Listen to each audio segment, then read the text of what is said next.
bada boom. Welcome you guys back to the podcast, the Workplace Stress Relief Podcast Lab thing. We got it. We know what it is. We started out happier today. Oh my God. We're going to dive into... Let's dive into... money. Money. How did we get over here in the first place? All right. So you guys all know that by now that this podcast is all in and around relieving stress, like creating a different possibility for you and for your body. And we are using the Access bars as our gift to the world. And so this podcast we're sort of breaking apart the bars. There's 32 points on your head that when they're lightly touched, either make you feel like you had a great day at the spa or your life changes. And one of the points that we touch when we're doing and running a set of bars is money. It is money. Well, listen, Fox, I've been a certified facilitator of Access bars for over 2 years. And until we start diving into this manual, I really kind of got what every one of the points actually creates for you. The cool thing is, so you just got it, but you didn't have to know cognitively about the points for the bars to work. So that's also good news, is they just work, even if you don't know what the heck is going on. They do work. So previous episodes, we talk about the first 2 points. And today, guess what? Who's the guest? Money. So let's talk about money. Let's talk about money. I mean, shall I give you the room? It's my favorite conversation. Okay, so when you run the money point during a set of bars, it dissipates the charge around any and all of the considerations that you have about money. And there are so many considerations we have about money. And most of them are incredibly unconscious. But what happens is that our point of view creates our reality. So the moment you take a point of view about something, you have a position on something, even if it's unconscious, you will create your life to match that point of view. So this bar dissipates all the charge, all the judgments, all the points of view that you have about money, about having money, about not having money, about wanting money, about not wanting money, about being willing to have money, about not being not willing to have money, and every single point of view that you've ever taken about money. Wow. Yeah. So, listen, guys, if you're new to these Access consciousness and Access bars, just going to do a quick summary. So when you start running the bars of someone, you go first by 2 points. You start with the energy pulse, then you go into the power band with that energy pull, then the implant bars. Implant band. And then today we're talking about one of the 3 fingers of the third stage of the bars, the 3 points.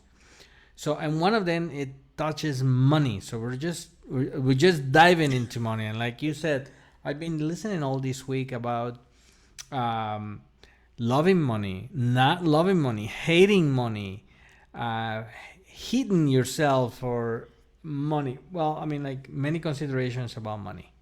That's the truth. Okay, so where can we go with this? Ask me some, because I actually do a lot of facilitation around money. I love talking about it. I love creating it. So what do you get? All right, so let me hit you with a question that a couple of questions that we heard from a previous seminar we did.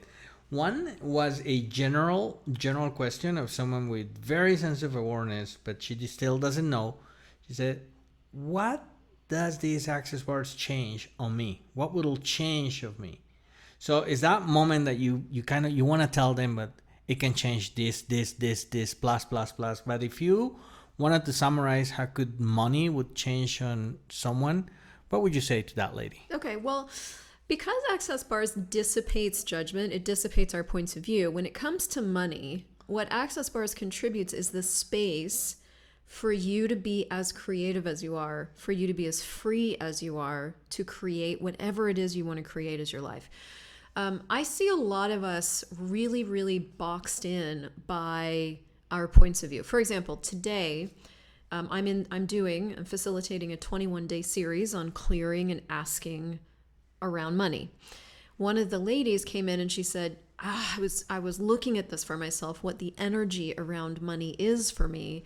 And the truth is that I hate it. I hate it that it comes in and then it always goes away.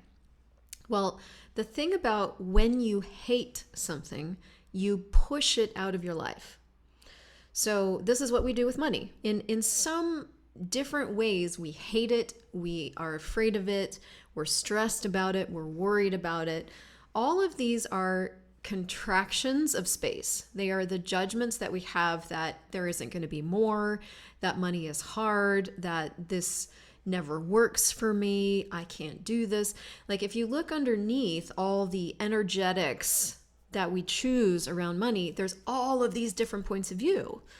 And what bars does is it starts to dissipate those, it melts those points of view out of your world without you even needing to know cognitively that they're there. So I noticed that for you, for example, when even not getting all this conversation around it, there was just a lot more space around all of this, the relaxation. There's relaxation. So cognitively try to explain to someone about how money can change after like bar sessions and after you kind of take this route. It's I don't think there is a space. I don't think there are accurate words. There's not an answer. There's not an answer for that. But what you can experience is if you're willing to really receive whatever change comes your way, if comes, not to force it, kind of see the differences. One of the big differences that you start seeing and is the relaxation. So it seems like almost everyone is gotten into this carousel spinning wheel of you need to be stressed out and worried all the time for money to work. Not even for money to work, for life to work around money. Yeah. So it's kind of backwards. It's kind of backwards. So when you start receiving access bars, imagine that there is a dissipation of that sort of existing reality, that there's like, allow me to delete this tape from you, let me remove this chip, and would you allow a new chip to kind of form inside yourself? That's kind of like the easiest way to go around telling someone what money could change with you with access bars.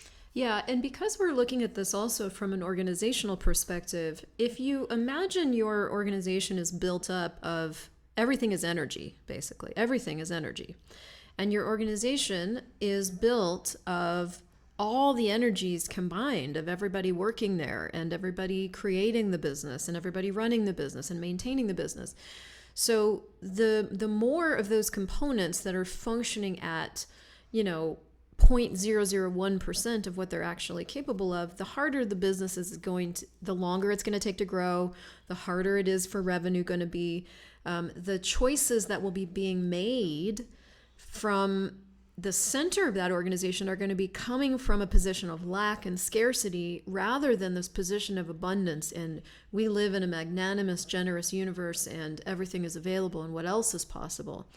So the individuals in your organization really do affect how the organization can grow. In fact, in Access Consciousness, one of the tool sets that we are given is questions you can ask about the people in your organization. Does this person actually make more money for the business? Not on paper, but does what they are being, their energy, does who they are contribute to the expansion of this organization, or does it detract from this organization? Because we don't really address that everything is energy, we kind of miss out on the energetic information that is currently creating the meta reality of our business. So this is another facet of this that I think needs to be addressed, is we've got to start really recognizing that everything is energy, that the people we hire and choose to have as a piece of our organization are a part of that energy, and where are they functioning from, and how can we contribute to making that greater? If we're hiring a bunch of people who are really see this as a limited resource, then that's the energy they're contributing. If we are contributing to that reality and going, well, is it limited, or do we live in a generous universe and it's about like what else is possible for us that we've never considered, then we really change the future for our organization. So now that you mentioned that, I was just looking at the people that I built very tight, close relationships in life with, and I can actually see the difference. For all these people that they attempted to analyze me, I don't know if ever person ever gonna achieve to really know who I am based on my answers or my behaviors, or they're gonna try to predict my behaviors. Good luck with that. But all the people that really got into structure, based on exams, based on in metrics, based on projections and structure, their relationship is being very short. It's been almost like in and out. There is really has been no connection.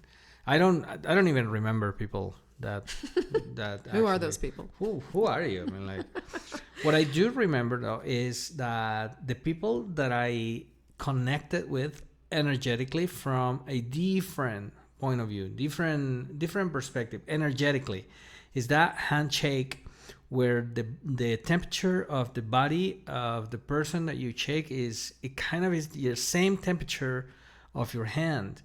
When you both are running the same amount of, when you're open to the same amount of energy in that way, I'm willing to remove my judgment and see who you are as a manager, as a boss, as this same way as you're willing to open your universe to me, see how well I do for you, kind of thing. What's our relationship is be more like a beings, like we leave those freaking metrics aside and more focus on what's the perception of the energy at that moment. To me, a handshake, it tells me, a handshake, a word, expression, a look in the eyes, it gives me more information than 1,000 results of test of a person. Yeah, and what you're really talking about is the difference between, forcing. We talked a lot about power in a couple episodes ago, forcing a result from people. You agreed to do this job, and now this job needs to be done. And really looking at what is the energy of this person and what do they contribute, both physically, because obviously there's work to be done, and energetically. Does this person, who they are, expand everything, or do they contract everything? And that's really what this bar takes care of. So it changes things from an organizational point of view, and it changes things for people individually, both. And, we're so inundated and taught all of these unconscious sort of societal things about money. What's really real and true about money? What's possible with money? What's not possible with money? What we have to do, what we can't do, what we need to have, what we can't have. So we have all these unconscious things running our world. And when the unconscious things are removed and just melted, what is available is a whole totally different possibility with what you can create and generate. Amen on that one. So actually, I was looking at something and I want to ask you this. When you're inside of an organization, you have this structure idea that what is it needs to be your behavior in order for the corporation, for everyone to make money. If the company makes money, fine, you have a job tomorrow. If we don't make money, sorry, I mean, like, there's no other way.